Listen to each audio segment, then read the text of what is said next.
Hi, and welcome to the overview of BUS330, Principles of Finance for the Winter 2022. So in this video, which is important for you to watch the entire video, because I'm going to give a lot of useful and helpful hints on how you can complete this course in a very organized way to achieve the highest grade possible for the course. So the first thing is, my first announcements is on getting started with the course. So you're watching the video that I posted here to help you get started and acclimated to how this course is going to work. So in week one, I suggest that you review the Blackboard. So this is our Blackboard environment.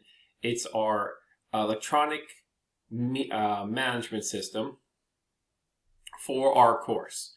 Now, you need to also register for the homework manager. So the Blackboard is just an organizational tool for the course. All the homework will be organized within a separate homework manager, which will also contain the textbook, which I'll go over in a minute. You also need to register for the Zoom financial simulation, read the syllabus, and then subscribe to my YouTube playlist, which I have linked up to this green button here called class videos. Okay, so let's go over the rest of the announcements. I contain an announcement here for instructions on how to sign up for My Finance Lab, which is the e-homework manager and e-textbook. What's important is that you have this course ID. This course ID is what links you to the course. So you can follow the simple instructions here. Now, be careful. They'll offer you what's called a temporary account. If you choose a temporary account, it's blocked from my view. I never see that you've registered for the class, you've done any homeworks, and it's often difficult to transfer the temporary account into a fully paid account. Many students have had problems with that. So I recommend that you don't set up a temporary account. Also, while creating your account for the homework manager, please use the same first and last name that appears in our registration website, Solar, which is the site where you register for courses, or the first and last name that you have in Blackboard. Some students like to put in nicknames, which sometimes confuses me if more than one student has the same last name. So just be careful to use your true name as you would signing up for classes. Okay. Third announcement is about the Zoom financial simulation, which the first round starts on January 6th. So it starts rather quick. So you have to hit the ground running with this class. You have to be registered by January 5th into the simulation, and the first round is due on the 6th. I will talk more about how to sign up for this, but again, this simulation has its own class code, Winter Win22. So remember, when you sign up and register for the simulation, that you pick the right class code. There might be a couple in there, and I'll explain more about the simulation later. So that is the announcements, the main announcements that you need to read over and understand. So I'm going to do the syllabus last. Let's go into the course video. So if you click this link, it's going to pop up to our course playlist. So in our course playlist, you'll see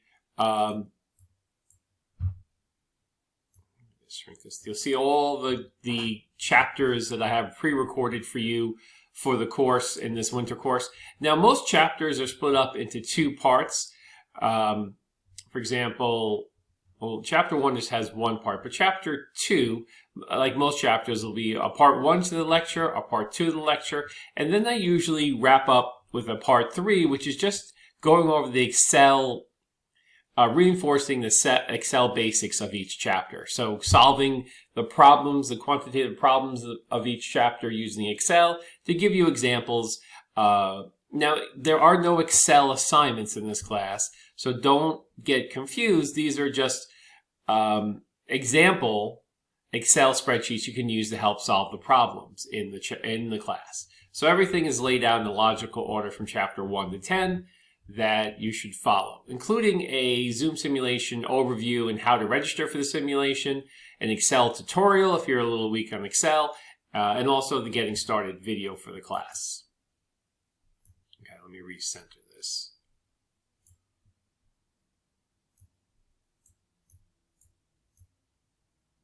Okay. Now, that's the videos for the class. So everything, you click this button, you get ported right over to YouTube, and you have all the latest videos at your service to utilize, and they're put in the order of viewing. So you should view them in the same order that they're listed. Keeps things pretty simple. Okay. So now let's move over to My Finance Lab and ebook. So remember I said that this ID is important for creating your account on My Finance Lab. So when you go to click this button, it will bring you over, and what you want to select on is student. Register now student. So you click on student, and then you're going to need your email address. And again, you could use any email address you want, but for the course, make sure you use your correct first and last name, no nicknames, please. So let me click on OK to register. And then it's going to ask you for that course ID number. So you're going to put in that course ID number and click continue to register. And then you're going to create a username. Are you going to sign in if you have a sign in?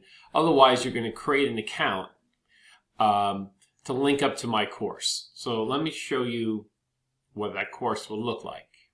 Okay, so when you finally register and log into the course, there are two areas that you should be aware of. One is the e-textbook, so Pearson e-text. This comes with the homework manager, so there's a 2-in-1. And when you go into the textbook, so you'll see the textbook here, and you can watch this on a PC, a Mac, an iPad, a tablet, most phones, and you click on here, and the textbook will appear. And there's some advantages to having the textbook on the computer. There is a table of contents. You can quickly go to different chapters. There's a search if you want to search a certain term really quickly. So there's a lot of advantages, as well as a notebook for taking notes, and creating a study deck. So, and also resizing the fonts to make them bigger, smaller, and visibility. So a lot of advantages to having this e-textbook. So that's one area that you want to definitely know about. The other important area is assignments. So when you go into assignments, you're going to have your assignments will be listed. Now, the midterm and final exam will only be available on the day that they're due. So the midterm is on the 14th, the final is on the 21st. So they're only going to be available to click on and work on those dates. Now, there is a sample exam worth no points. If you wanted to get an idea of what the exam taking experience is like, it's different than the homework. So you can use that sample exam. None of the questions on the sample exam are on the real exams.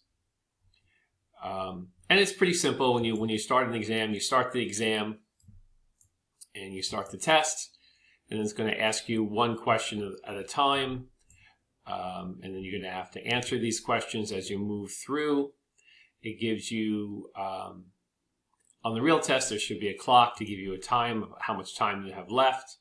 It doesn't give you, if you get the question right or wrong, you just like a real test, you have to take it and you move to the next question.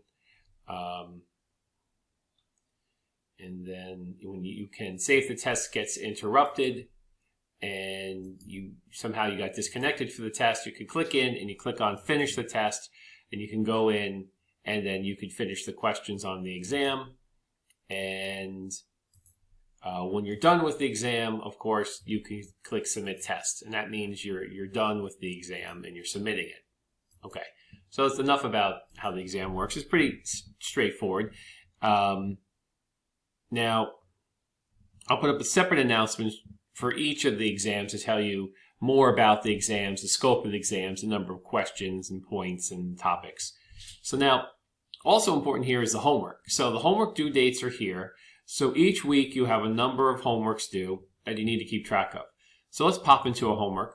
So when you get into a homework, you're going to have multiple questions, and when you click on a question, it's going to ask you a question. Sometimes there might be a pull down where you have to pull down, or a slider, and then it's going to say round to the nearest cent. So that means when you enter in the information, you're going to round it to the nearest cent, and then you can click on, once you're done with a question, you can click on check answer, and then you get a warning it's incorrect, and then it gives you the formula of how to correctly answer the question. So in this case, it's looking for the current bid-ask spread. So the formula said to take the ask price, in this case is $263,810, and subtract the bid price, which is $262,900. So it comes up with the correct answer should be 910.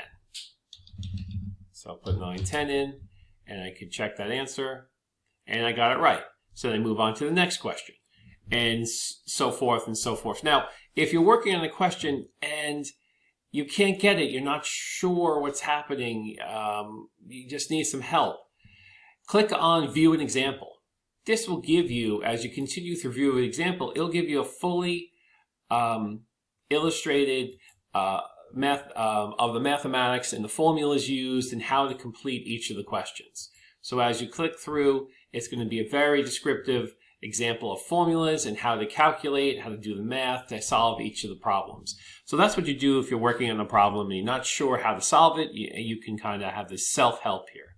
So now the homeworks are pretty generous. I give you a couple of attempts at getting each question right. And at the very end of the homework, when you complete the homework, if you're not satisfied with your grade for the full homework, you can erase the attempt and restart the homework and redo it again.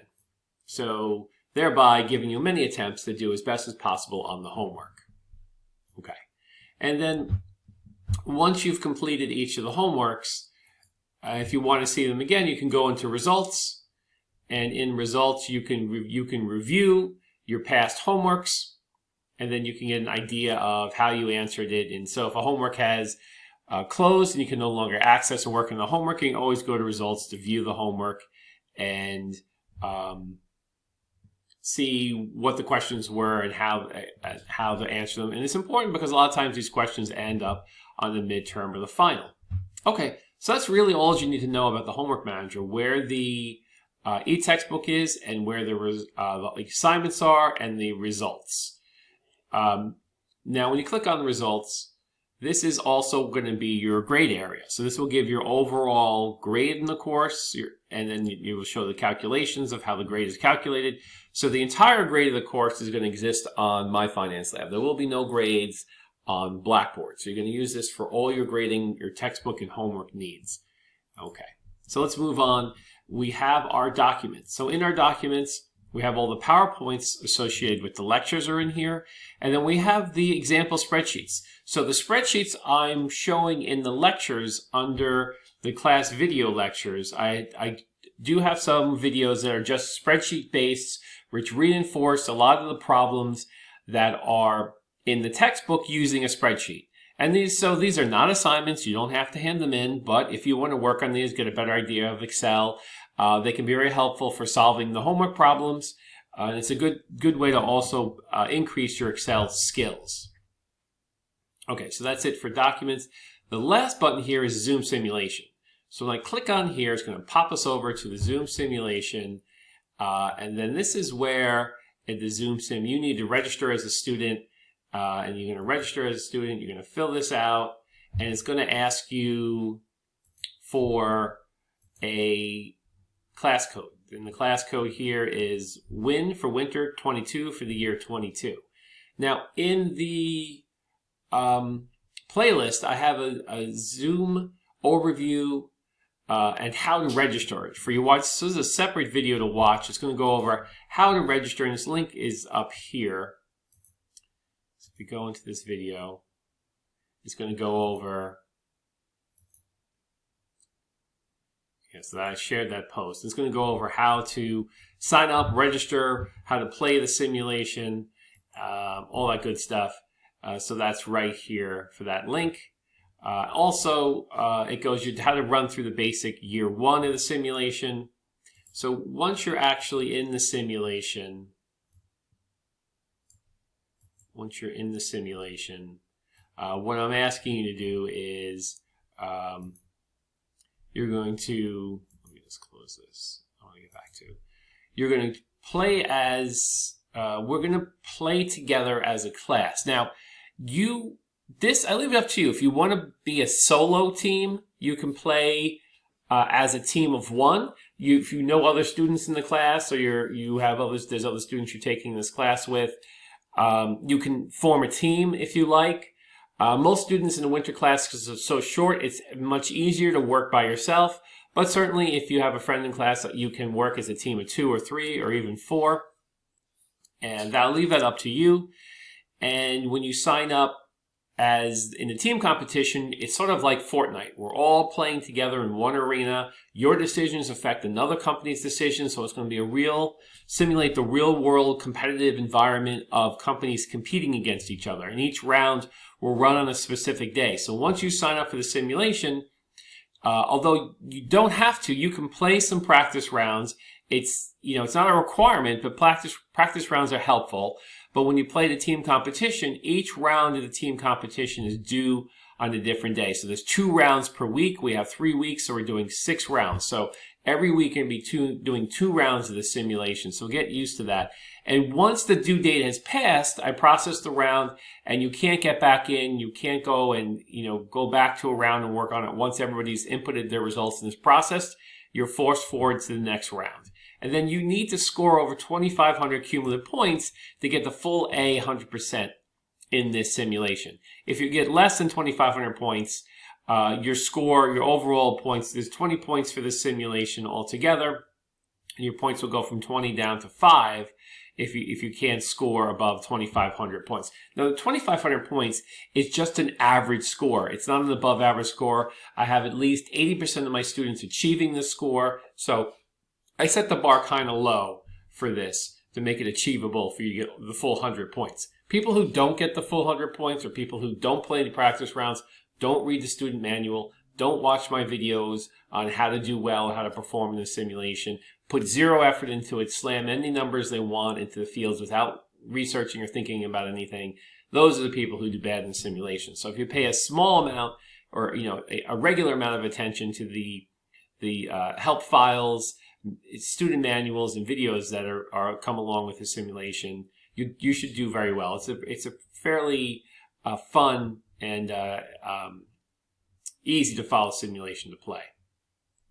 Okay, so there you go. That's the whole class. You have so when you get a chance, read over the announcements, start watching the course videos, sign up for my homework manager. Don't get a temporary account. I highly advise against that, because I won't be able to see you and your work.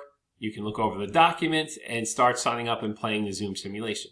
Now, as far as the syllabus goes, I'm not going to go over the entire syllabus. You can read this on your own.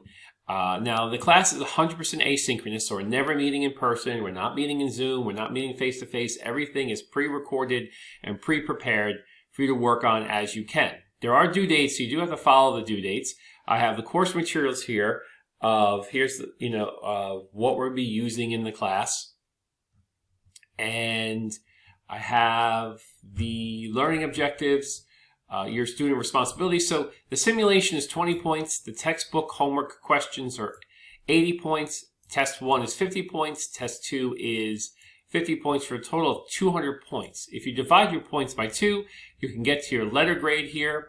And this is our weekly schedule for the chapters we're going over each week. So the syllabus is pretty straightforward.